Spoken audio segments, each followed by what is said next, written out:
Le thème du message de ce matin, c'est le briseur. Le titre a de quoi peut-être effrayer, non?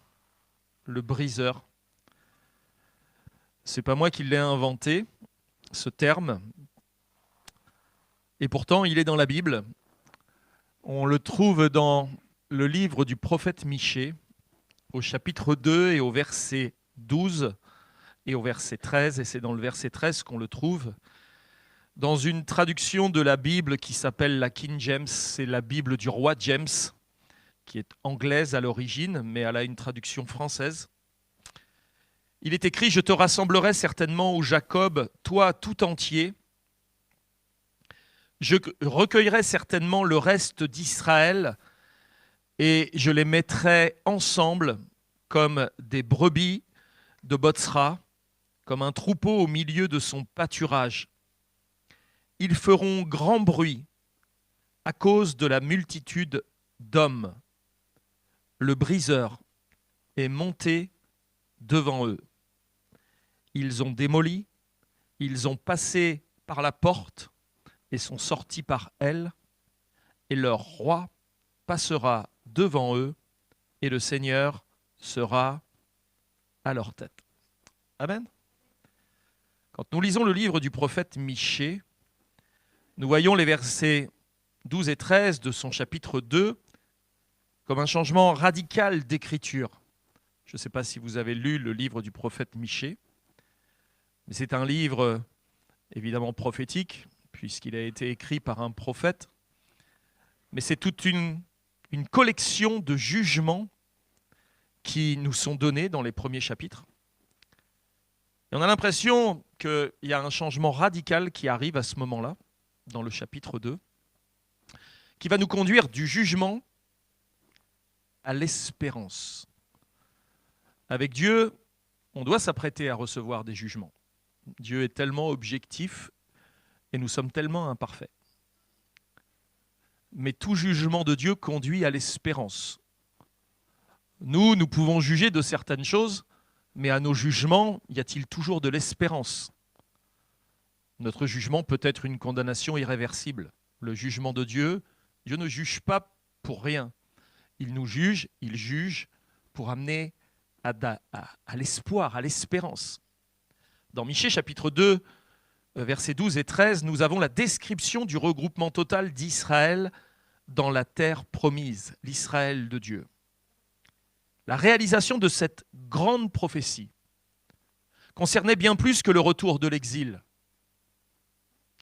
Car dans cette prophétie, il est sans doute question du regroupement de la nation d'Israël, dont vous savez certainement qu'elle commença le 14 mai 48, où la nation d'Israël va être fondée sous l'impulsion de David Ben Gurion. Depuis ce jour et par des vagues successives, plusieurs dizaines de milliers de Juifs sont retournés en terre d'Israël. C'est un retour qui est encore en cours actuellement et qui s'accélère peu à peu, au fur et à mesure des événements que le monde traverse et que certains analysent comme des contractions accompagnées de douleurs de l'enfantement qui se rapprochent les unes des autres jusqu'à la complète délivrance. Dans l'Épître aux Romains, chapitre 8, verset 22, il est dit « Or nous savons que jusqu'à ce jour, la création tout entière soupire et souffre les douleurs de l'enfantement. » Charles Liffenberg a écrit que la nation rassemblée sera réunie à un seul endroit. La promesse du verset 12 du livre du prophète Michée au chapitre 2, la promesse du verset 12 est réconfortante en effet. Mais le meilleur de la prédiction est encore à venir. Le briseur, celui qui ouvre la voie et enlève les obstacles, marchera devant eux. Il ne s'agit de rien d'autre que du Messie d'Israël, celui qui brise tous les obstacles sur le chemin de son peuple. Lorsque le Messie ouvre la voie, ils jailliront comme un torrent des villes de leurs ennemis, où ils ont été tenus en captivité et passeront les portes. Personne ne sera en mesure d'arrêter leur restauration, car les travaux de leur Messie promis sera efficace en leur faveur par le béni de l'Éternel, le Christ Seigneur. Amen. Charles Liffenberg nous indique qui est ce briseur dont le prophète Michée n'avait donné qu'un nom très mystérieux, le briseur. C'est le Christ, nous dit Liffenberg, celui qui finalement brisera tous les obstacles, celui qui ôtera toutes les barrières, libérera son peuple de la captivité et le conduira à nouveau vers son pays d'origine dans la terre sainte. Oui, dans ce grand jour, Jésus sera le briseur qui ouvrira la voie pour son peuple, afin qu'il revienne tout entier en Israël, comme l'avait annoncé Michée et d'autres comme lui, Ésaïe, etc. C'est alors que s'ouvrira l'ère de bénédiction longtemps attendue et prophétisée tout le long de la parole de Dieu. Ainsi comme le berger fait la brèche pour ses brebis, en allant devant elles pour les faire franchir la porte et ensuite les diriger vers les pâturages, l'Éternel bénira son peuple en enlevant tous les obstacles devant lui. Le briseur est monté devant eux, ils ont démoli et ont passé par la porte et sont sortis par elle, et leur roi passera devant eux et le Seigneur sera à leur tête. L'apôtre Jean, lui aussi, vit Jésus dans une vision comme étant le briseur à venir. Une autre image que celle que nous avons du Jésus que nous prions, celui que nous adorons, celui que nous aimons. Il est dit dans Apocalypse chapitre 19, versets 11 à 16, c'est la vision de Jean, « Et je vis le ciel ouvert, et voici un cheval blanc, et celui qui était assis dessus était appelé fidèle et vrai.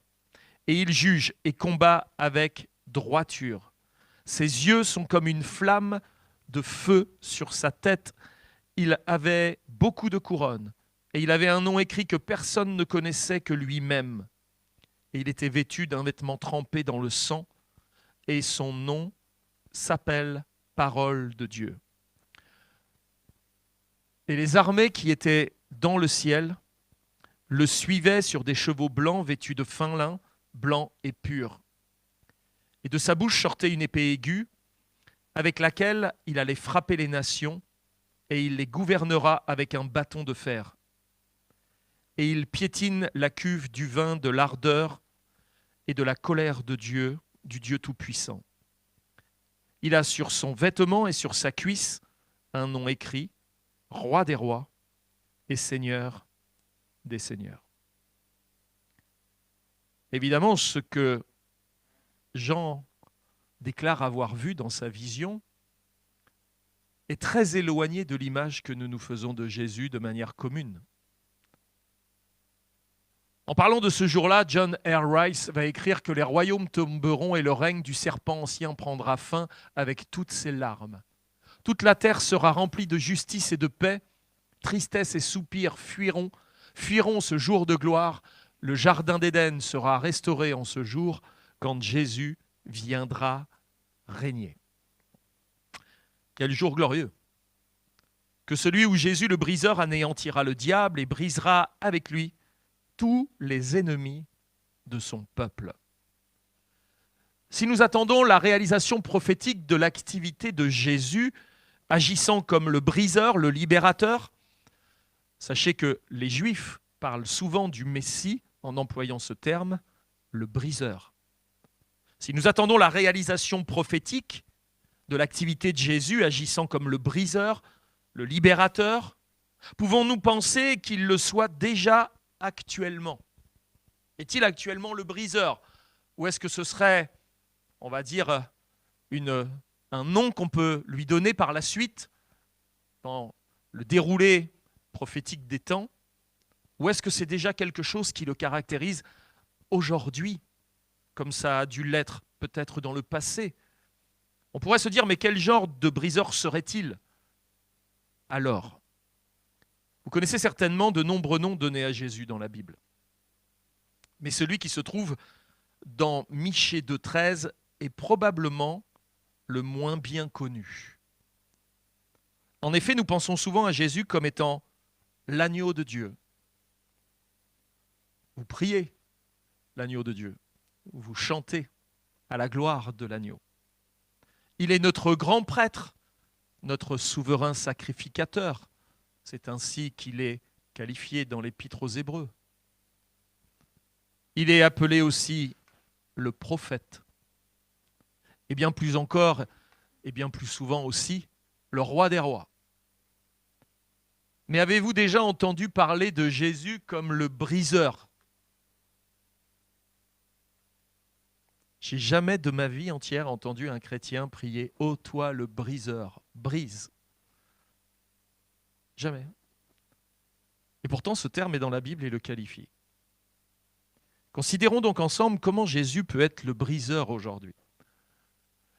Déjà, il a brisé le pouvoir de l'ennemi. Et ça, c'est important de bien le comprendre. Au psaume 107, versets 13 à 16, il est écrit « Dans leur détresse, ils crièrent à l'Éternel, et il les délivra de leurs angoisses, il les fit sortir des ténèbres et de l'ombre de la mort. Il rompit leurs liens. Qu'il loue l'Éternel pour sa bonté, pour ses merveilles, en faveur des fils de l'homme, car il a brisé les portes des reins, il a rompu les verrous de fer. » Il y a très longtemps, Satan s'est révolté contre Dieu. Et il a été chassé hors du ciel pour être précipité sur la terre. C'est alors qu'il a séduit Ève, qui à son tour a séduit Adam, qui mangea le fruit que Dieu avait défendu. Et depuis lors, Satan tient toute la race humaine sous sa domination mortelle. Et cette condition qui était la nôtre paraissait alors sans espoir de délivrance. Mais dans le livre de la Genèse, au chapitre 3 et au verset 15, Dieu a fait une promesse aux hommes et aux femmes. Lorsqu'il a déclaré au serpent qu'il mettrait l'inimitié entre sa postérité et celle de la femme, et que celle-ci lui écraserait la tête, même si lui blessera le talon. Les temps ont passé et finalement cette postérité de la femme est née à Bethléem. Ce fut une naissance miraculeuse, le miracle de l'incarnation. Dieu se fit homme pour naître d'une vierge. Et Jésus, à peine né, se retrouva directement en conflit avec le diable. Ça n'a pas mis longtemps. Je ne sais pas à quel moment vous pourriez dire que vous avez été peut-être pour la première fois en conflit avec le diable dans votre vie. Le moment où peut-être vous avez subi certaines choses, vous vous êtes retrouvé dans des situations douloureuses. Jésus, à peine était-il bébé, venait-il de naître, qu'il était déjà en conflit avec le diable. En effet, tout de suite, le roi Hérode, inspiré par Satan, essaya de le tuer en décrétant la mort de tous les enfants de moins de 2 ans et au-dessous. Matthieu chapitre 2, verset 16, il est dit « Alors Hérode, voyant qu'il avait été joué par les mages, se mit dans une grande colère et il envoya tuer tous les enfants de 2 ans et au-dessous qui étaient à Bethléem et dans tout son territoire selon la date dont il s'était soigneusement enquis auprès des mages. » Plus tard, alors que Jésus était devenu adulte, la Bible nous rapporte le fait que le diable tenta de le terrasser à 3 reprises. Peut-être avait-il essayé avant, mais rien ne nous est dit là-dessus. Par contre, on voit le diable venir tenter de le terrasser à 3 reprises, tandis que le Seigneur était en train de jeûner dans le désert. Mais à chaque fois, Jésus le repoussa en lui répondant « Il est écrit ». Ce fut un combat bien difficile, mais Jésus le briseur remporta finalement la bataille. Matthieu chapitre 4, verset 11, « Alors le diable le laissa, et voici les anges vinrent auprès de Jésus et le servaient. » Quelle formidable victoire pour le Christ. Et nous qui sommes chrétiens, nous pouvons considérer dans l'exemple qu'il nous donne et dans la réalité de ce que cela signifie, notre union, de ce que signifie notre union à Christ. La capacité qui nous est donnée de résister aux attaques de l'adversaire avec la parole écrite, mais Christ, la parole. Pour autant, nous ne devons pas confondre la victoire que nous pouvons remporter à la suite d'une bataille et celle qui concerne la guerre.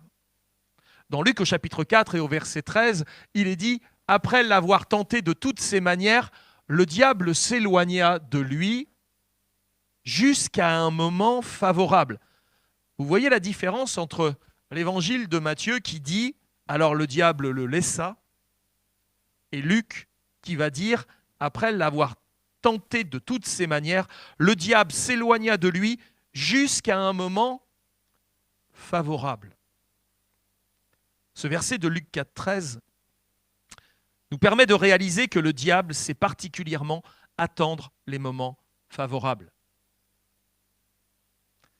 Et je ne suis pas sûr que ces moments favorables à lui, ce soient les mêmes moments favorables pour toi, pour moi, pour nous. Aussi, il nous faut retenir que Satan ne désarme jamais. Jamais. Il ne s'arrêtera jamais. Il nous laissera, comme il a laissé Jésus, en vue d'attendre un moment qui lui sera à lui favorable, et c'est souvent le moment le plus défavorable pour nous. Il ne désarmera jamais, bien au contraire, il reviendra attendant que nous baissions la garde. Il est là dans l'ombre, attendant son heure. Croyez-le ou non, Satan sait très bien quels sont les moments qui sont favorables à la mise en œuvre de ses actions. Il sait où, quand et comment il peut attaquer. Sa stratégie nous est décrite dans 1 Pierre 5,8. Votre adversaire, le diable, rôde comme un lion rugissant, cherchant qui il dévorera. Aussi, comme Pierre le mentionne très justement, Satan est comme un lion à l'affût.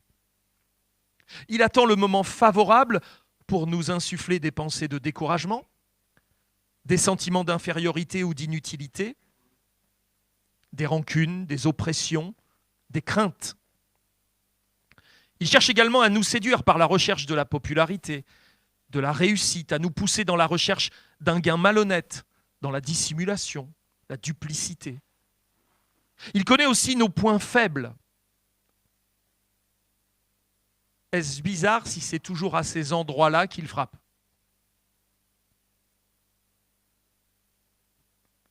Il connaît nos points faibles et vise à tous ces endroits où il sait que chacune de ses attaques feront de nombreux dégâts et réclameront du temps pour nous en remettre et nous relever. Et comme si tout cela ne suffisait pas, notre adversaire usera du harcèlement par toutes sortes de problèmes personnels à travers nos familles, à travers les enfants, à travers la santé, notre santé, à travers le travail, à travers l'argent, à travers les critiques, les jalousies, les mésententes.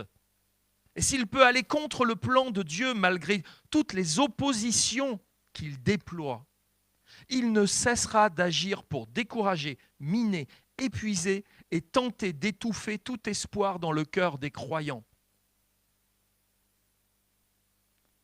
Et s'il n'y arrive pas sur un des terrains que je viens de citer, il est tout à fait capable d'intervenir dans l'ensemble de tous ces terrains-là. C'est compliqué, n'est-ce pas ?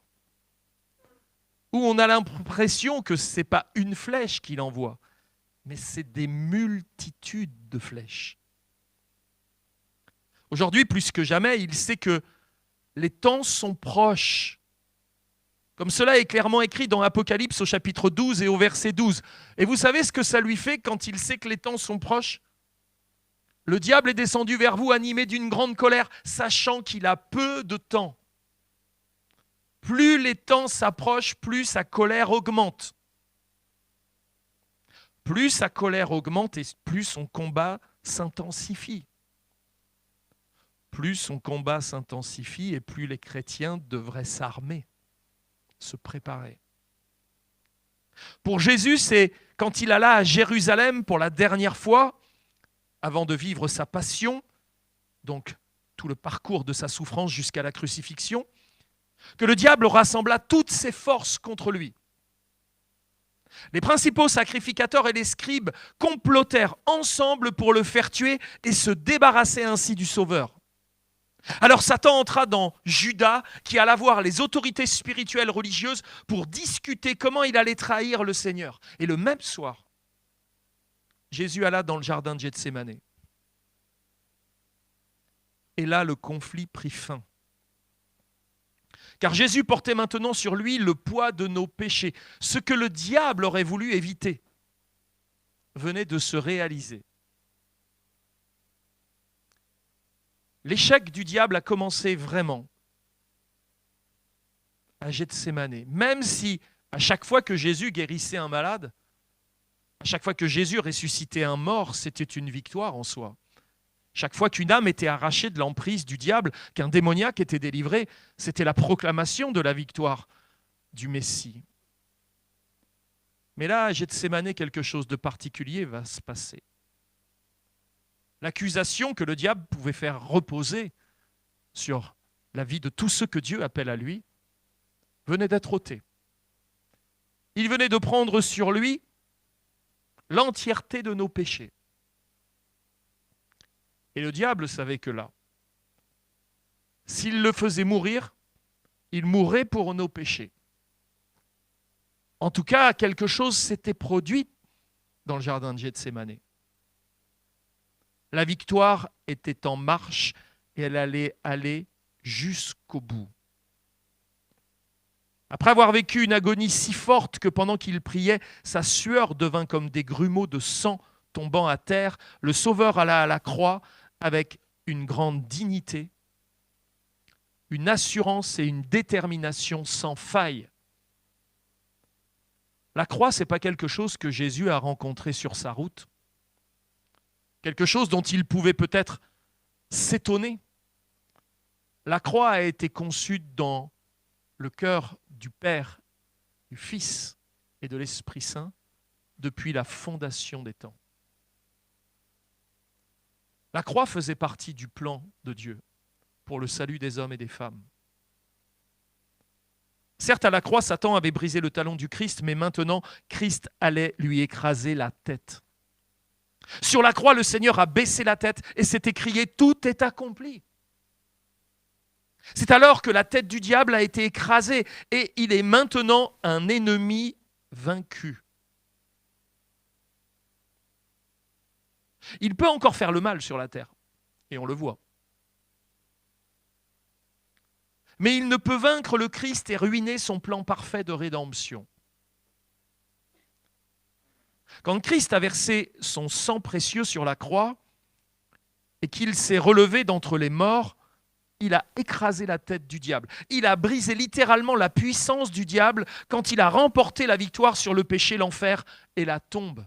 Colossiens 2,15, l'apôtre va le dire, il a dépouillé les dominations, les autorités et les a livrées publiquement en spectacle en triomphant d'elles par la croix. Le triomphe a été total.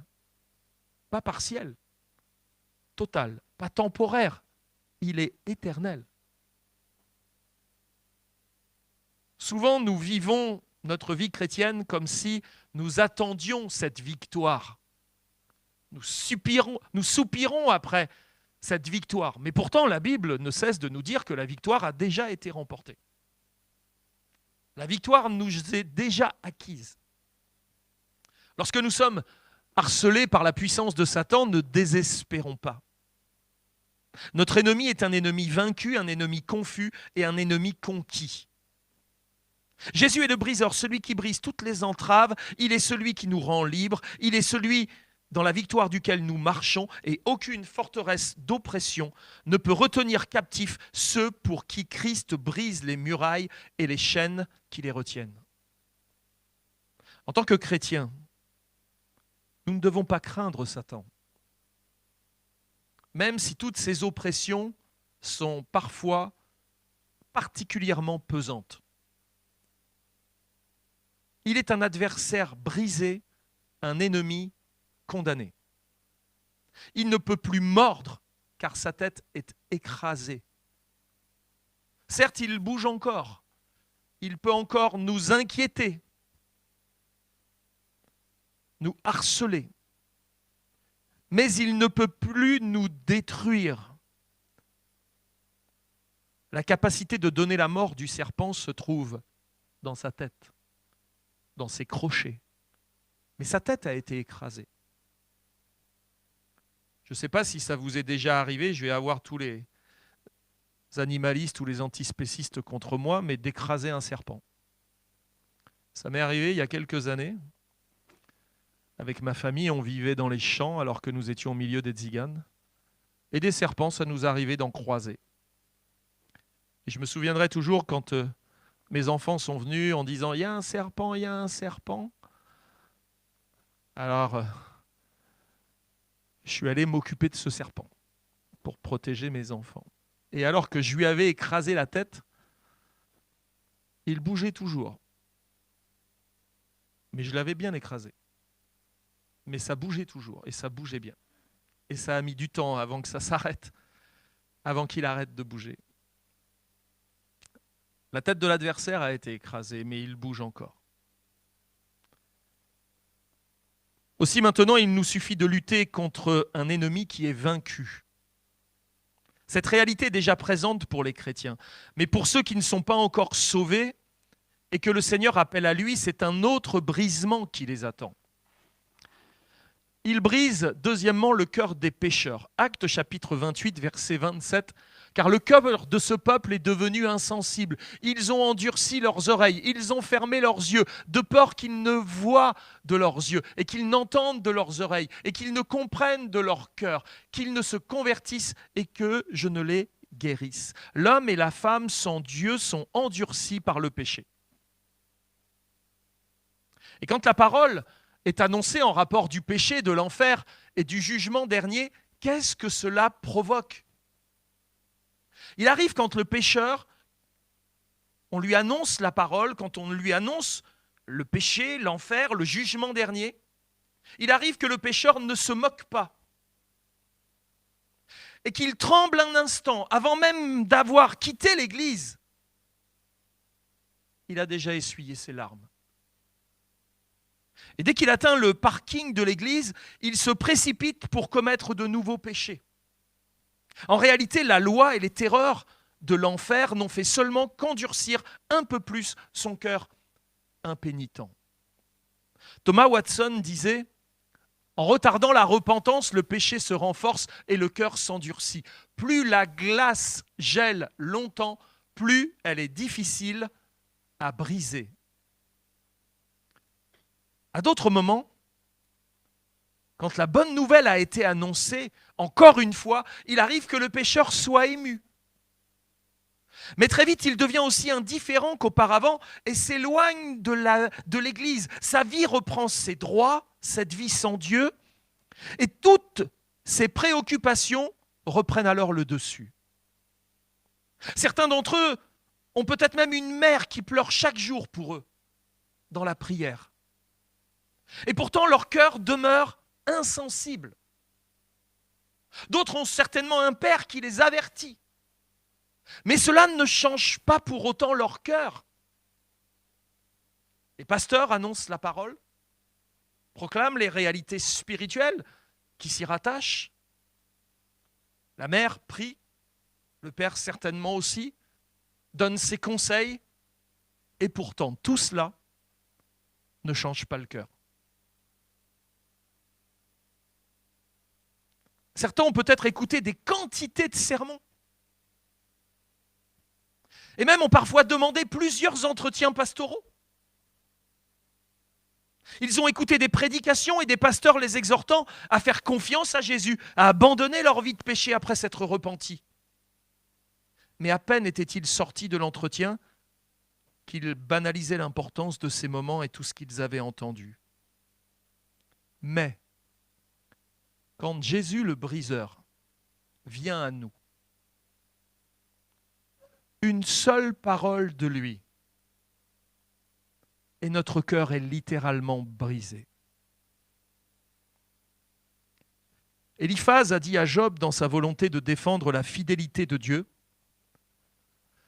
Dans Job 5,18, il lui a dit « Il est celui qui fait la plaie, qui brise. Il est celui qui, après la bande, il blesse et sa main guérit. » Certaines personnes ont été brisées par les circonstances de la vie et sont par la suite devenues pires qu'elles étaient auparavant. Mais lorsque Jésus brise notre cœur, ce n'est jamais pour être pire, c'est toujours pour être meilleur. S'il brise notre cœur, c'est pour en faire ressortir le pire, afin d'y mettre son meilleur à lui. Certes, cela peut être difficile à comprendre et plus encore à vivre, mais la Bible nous enseigne que l'œuvre de Dieu en nous ne peut s'effectuer tant que nous ne sommes pas brisés. C'est un peu comme une terre dont la surface est devenue comme une croûte imperméable, épaisse et endurcie.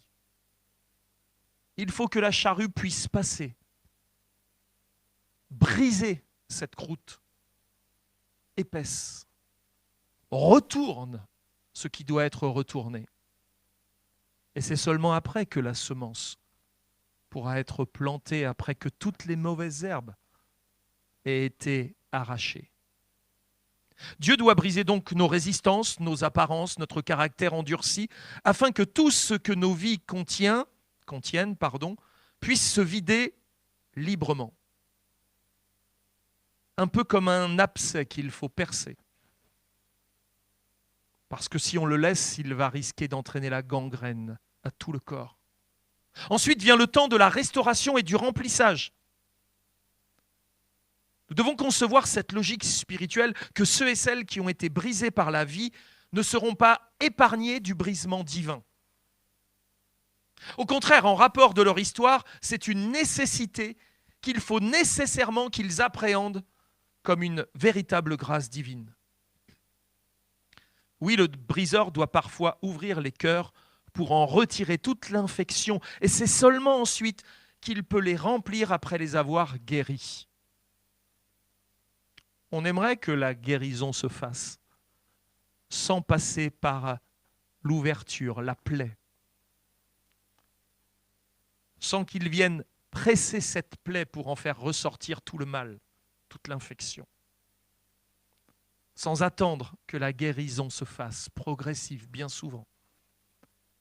On aimerait qu'il mette juste sa main et que tout soit arrangé. Il a la capacité de le faire, mais s'il ne le fait pas, c'est qu'il y a forcément des raisons. Dans mon ministère pastoral, j'ai connu bien des personnes qui étaient très dures. Au milieu du peuple gitan, j'ai eu affaire à des hommes très durs. Mais quand Jésus s'est révélé à toutes ces personnes, il n'a fallu qu'une minute ou deux pour les conduire au salut. Ces mêmes hommes durs qui étaient capables de faire des choses très répréhensibles par la justice, se retrouvaient à s'avancer, sans même qu'on ait à les appeler, et se mettaient à genoux devant, parfois en pleine prédication, n'attendaient même pas la fin du message, parce qu'ils n'arrivaient plus à supporter le travail que le briseur faisait dans leur vie. Ils s'avançaient sur le devant et se mettaient à pleurer, demandant à Dieu de les pardonner. J'ai vu ce que le briseur est capable de faire dans les vies. Jésus, le briseur, avait adouci leur cœur amer, plein de colère, de méchanceté, de violence. Et cela, parfois même avant que le pasteur ne parle. Il avait déjà disposé leur cœur. Il est celui qui brise toutes les entraves, il est celui qui nous rend libres. Troisièmement, il brise les chaînes du péché. Au psaume 146 et verset 7, il est écrit que l'Éternel délivre les captifs. Souvenez-vous de Joseph, d'Israël en Égypte, de Manassé, de Jérémie, de Pierre, de Paul et de beaucoup d'autres aussi qui, eux, tous ont connu la libération alors qu'ils étaient captifs. Celui qui a brisé les chaînes, ouvert les portes, il peut le faire encore. D'une seule parole, il rompt les portes d'airain et d'un regard, il brise les verrous de fer. Il est capable de faire sortir de la prison, de nous faire sortir de la prison dans laquelle nos adversaires nous tenaient captifs. Psaume 107, verset 16, car il a brisé les portes d'airain, il a rompu les verrous de fer. En combien de lieux des persécutés et des captifs ont-ils été remis en liberté et rendus à la lumière? Combien sont passés des ténèbres à la lumière? Combien sont passés du joug pesant du péché au joug léger de l'évangile du Christ? Jésus proclame encore l'ouverture de la prison à ceux qui sont liés. Encore, aujourd'hui. Et je prie afin que pendant que je parle, les portes s'ouvrent, toutes grandes, et que des chaînes tombent à terre pour ceux et pour celles qui seraient encore prisonniers ce matin. Christ et toute son Église se réjouiront de te voir libre. Cher ami, pour qui le chagrin, les doutes ou les craintes te font pleurer en ce jour, ce sera une joie complète pour Christ de te donner la liberté. Il trouvera son plaisir à te délier, comme toi à goûter enfin à la vraie liberté des enfants de Dieu. Tu n'auras pas à t'efforcer de briser tes liens par toi-même, car tu en es incapable. Vous connaissez cette histoire, je vous l'ai déjà racontée. Mais un jour, le plus grand forgeron réputé du royaume se retrouve condamné par le roi et mis dans les prisons de l'État. Alors qu'il est dans les prisons, les autres prisonniers vont le regarder en disant « Mais c'est toi le plus grand forgeron. S'il y a bien quelqu'un qui sait comment briser ses chaînes, c'est toi. Toi qui sais comment travailler le métal, tu dois certainement savoir comment en finir avec ces chaînes. Et pourtant, tu sembles ne rien faire. Même pas essayer. » Et vous savez ce qu'a répondu ce grand forgeron? « Je n'essaierai même pas, parce que ces chaînes, c'est moi qui les ai fabriquées. » Souvent, on est un peu comme ce forgeron. On n'essaie même pas. Ce n'est pas des chaînes qu'un autre aurait fabriquées, avec lesquelles il nous aurait ligotés. Ce sont des chaînes que nous nous sommes fabriquées nous-mêmes. C'est bien compliqué de se défaire de ses propres chaînes. On pourrait avoir espoir de se défaire des chaînes que les autres ont mis dans notre vie. Mais les chaînes que l'on s'est fabriquées nous-mêmes et dans lesquelles nous sommes emprisonnés sont certainement les plus terribles. Nous n'en avons pas la capacité de nous en défaire. Nous en sommes incapables. Seul le Seigneur peut briser ce que le diable a lié dans ta vie et sur ta vie à partir des chaînes que tu t'es toi-même fabriquées. Roy Esson a écrit pour briser notre volonté envers la sienne, envers celle du Sauveur. Dieu nous amène au pied de la croix. Et là nous montre ce qu'est la véritable rupture. Nous voyons ses mains et pieds blessés, ce visage d'amour couronné d'épines, et nous voyons la rupture complète de celui qui a dit « Non pas ma volonté, mais la tienne soit faite ». Comme il a bu la coupe amère de notre péché jusqu'à sa lie, ainsi la manière d'être brisé et de le regarder et de réaliser que c'est notre péché qui l'a cloué là. Alors, comme nous voyons l'amour et la brisure du Dieu qui est mort à notre place, nos cœurs vont devenir étrangement fondus. Et nous voudrons être brisés pour lui. Et nous prierons, « Oh, pour être sauvé de moi, cher Seigneur. Oh, d'être perdu en toi. Oh, que ce ne soit plus moi, mais Christ qui vit en moi. » Et certains d'entre nous ont trouvé qu'il n'y a pas de prière à laquelle Dieu est si prompt à répondre que la prière qu'il pourrait nous briser. Crois seulement dans le briseur. Il sera ton émancipateur, ton libérateur, ton rédempteur, ton divin sauveur. Crois-le en dépit des murs de pierre et des menottes de fer. Satan ne pourra te retenir, ni le péché t'enchaîner. Le désespoir même ne pourra t'enserrer si Christ t'appelle à lui. Il est le briseur, celui qui brise tout ce qui retient captif. Il n'y a pas une seule chose qu'il ne peut briser.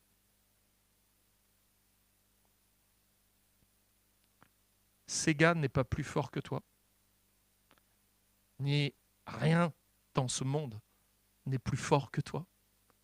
On confesse parfois qu'il y a des choses qui sont plus fortes que nous. J'y arrive pas. Je ne m'en sors pas. Je recommence à chaque fois. Rien ne peut empêcher sa délivrance. Dans le Nouveau Testament, nous avons vu des chaînes tomber, les murs des prisons être ébranlés, les portes s'ouvrir. Et nous avons vu aussi des prisonniers qui restaient à l'intérieur de la prison. N'est-ce pas curieux? Les chaînes tombent, les murs s'ébranlent, les portes s'ouvrent, et pourtant, la constatation est faite que les prisonniers n'étaient pas sortis de leur prison. Et je me dis combien de fois Dieu a ouvert les portes, combien de fois Dieu a brisé les chaînes, et combien sont restés dans leur prison, n'en sortant pas, alors que Christ avait tout accompli. Sont restés là, comme s'ils n'avaient rien fait. Mais il a tout accompli. Il a brisé toutes les chaînes. Nous sommes un peu comme ce cheval qui a été tellement longtemps attaché qu'à un moment donné, vous avez beau le détacher, il reste là, auprès du poteau. Il n'y a plus rien qui le retient. Mais ça fait tellement longtemps qu'il a été là, qu'il n'a même pas l'idée d'aller ailleurs. Christ a brisé il y a 2000 ans toutes les chaînes, tous les liens, tout ce qui nous retient, à nous qui sommes les enfants de Dieu. Mais nous sommes comme les prisonniers qui restons dans la prison, comme ce cheval qui reste auprès de son poteau. Nous n'entrons pas dans la pleine liberté que le Christ nous a acquise, et pourtant elle est bien à notre disposition et à notre portée. Christ t'appelle à lui si seulement tu crois au Seigneur Jésus et à la gratuité de sa grâce et ainsi qu'à la plénitude de son pouvoir pour te sauver. Que la parole de Dieu en ce jour soit notre chant de délivrance. L'Éternel délivre les captifs. Gloire à notre divin libérateur. Peut-être y a-t-il quelqu'un assis dans l'église ce matin qui est encore dans ses chaînes. Ces chaînes, les siennes.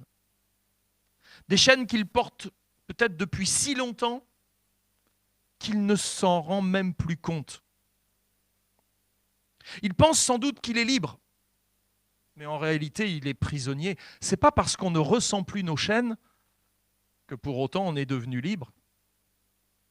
Ce n'est pas parce qu'on s'y est accoutumé qu'on est vraiment libre. Mais il est prisonnier. Il pense qu'il est libre d'aller où il veut, mais en réalité, il n'a pas plus de liberté qu'un condamné dans une geôle. Il peut seulement marcher autour de sa cellule et regarder à travers les barreaux de sa fenêtre. Qui est encore privé de la liberté ce matin? Qui est encore captif? Qui est encore asservi par l'alcool ou je ne sais quel autre vice, quelle autre passion? Qui est prisonnier d'une fierté démesurée et a le cou raide à cause de l'orgueil? Qui Qui est prisonnier et se retrouve enfermé dans la prison du désespoir? Qui? Qui est captif ce matin? Tu peux, comme les pécheurs dont j'ai parlé tout à l'heure, sentir ton cœur qui se serre, mais ne pas atteindre la repentance. Et te dire vivement qu'il est fini parce que j'en peux plus, et repartir sur le parking, comme tant de pécheurs l'ont fait dans tant d'églises, sans que ça ne provoque ce que c'est censé faire dans ta vie, pour que les chaînes tombent. C'est-à-dire te repentir et te mettre au pied de la croix, réclamant la grâce de Dieu sur ta vie. Sache que Jésus est le briseur. Il est le briseur. Charles Wesley a écrit, et c'est un chant, enfin une partie d'un chant, il brise et annule la puissance du péché pour libérer totalement le pécheur. Son sang peut purifier le pécheur le plus vil. Le sang du Sauveur est mon seul recours. Par son sang, il me donne le salut. Son sang est mon seul recours. Je n'en ai pas d'autre. C'est par là qu'il me faut passer si je veux être libéré. Christ peut vous rendre libre. Il vient, le briseur des chaînes. Il peut vous libérer de ce qui vous harcèle. Il peut vous libérer de cette habitude qui vous asservit. Il peut vous libérer du doute et de la crainte qui vous ont peut-être gardé jusqu'à aujourd'hui. Prisonniers. Amen. On va courber les fronts ensemble.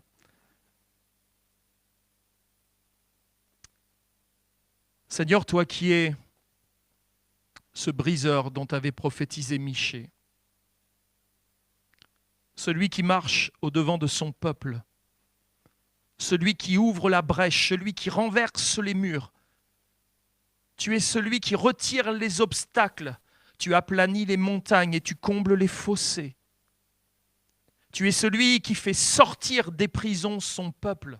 Tu as brisé le joug de Pharaon pour faire sortir ton peuple à main forte et à bras étendus, ceux que tu voulais pour toi, pour te servir.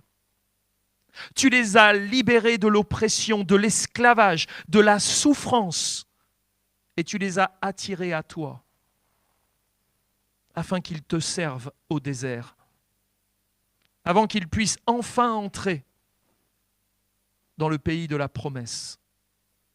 Seigneur, tu as marché à leur tête. Ils sont passés par la porte. Nous la connaissons bien, cette porte.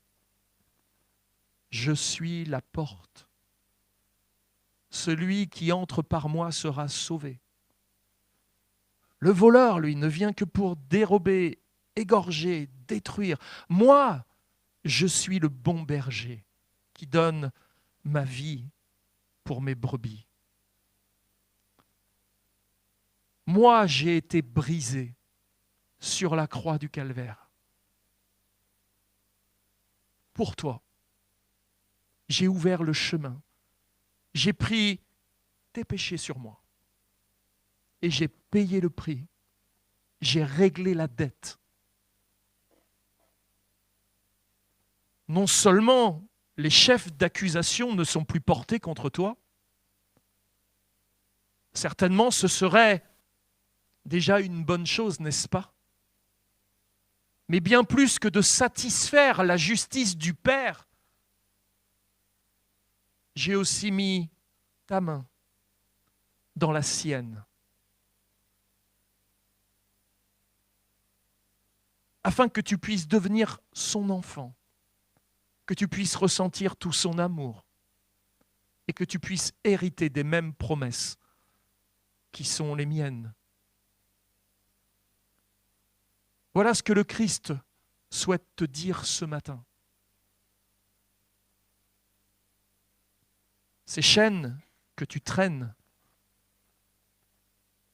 ces liens que tu confesses comme étant des liens si puissants que tu n'arrives pas à t'en défaire, ne sont en réalité que des excuses infondées dans ta vie. Tu confesses bien plus volontiers la puissance du diable que ce que Christ a accompli pour toi il y a 2000 ans. Tu penses que c'est une fatalité que de continuer à vivre dans ce que tu vis, alors que le Christ, lui, a tout accompli pour toi. Il y a une idole qu'il te faut renverser dans ta vie. Et le temps que cette idole-là n'est pas renversée, tu n'arriveras pas à avancer dans la liberté du Christ. Cette idole n'a pas un nom bizarre. Cette idole n'a pas un nom étrange. Cette idole n'est pas en plâtre. Cette idole n'est pas en bois. Cette idole n'a pas de temple dans lequel on peut l'enfermer. Veux-tu connaître le nom de cette idole ? Bah, donne-lui ton prénom à toi. Peu importe le nom de cette idole. Mais celle que nous devons renverser, c'est l'idole que nous nous faisons de nous-mêmes. Celle qui a mis des chaînes sur nous. Celle que nous servons volontiers, celle que nous aimons plus que tout, celle qui nous empêche de suivre Christ dans son chemin. Nous sommes dans la prison de nous-mêmes, enfermés en nous-mêmes. Mais Christ veut nous libérer de cela. Des souffrances que nous nous infligeons par toutes les limitations que nous nous accordons et dont le diable ne cesse de nous rendre coupables et de nous accuser parce qu'il sait que nous ne sommes pas à la hauteur. Le diable est fort pour faire des constats. Le diable ne va pas t'accuser contre quelque chose dont tu n'es pas coupable. Il t'accusera sur quelque chose dont tu es coupable. Et il a toutes les preuves entre ses mains. Pour autant, quelle belle nouvelle que la nouvelle de l'Évangile, qui dit que pour tous les péchés, Christ est mort sur la croix et son sang nous a purifiés. Proclame ce matin en Christ, je suis libre. En Christ, mes chaînes ont tombé. En Christ, les portes de ma prison ont été ouvertes. Seigneur, je veux en sortir. Je ne veux pas y rester, y demeurer, comme si rien n'avait été fait pour moi. Alors Seigneur, aide-moi à marcher dans ta liberté et ne pas rester prisonnier de mes propres pensées. Et même si les réalités qui m'entourent, même si les difficultés qui m'entourent, même si les tentations qui reviennent sans cesse vers moi sont toujours aussi prégnantes et aussi fortes, aide-moi à résister et à ne pas confesser la défaite, mais à confesser la victoire. Pardonne-moi d'avoir cru que le péché pouvait être une récompense que je m'accorde. Comme si c'était « j'ai tellement souffert que je peux bien m'accorder ça ». Parce qu'en réalité, le péché n'est jamais une récompense que l'on s'accorde, mais un jugement que l'on fait retomber sur soi.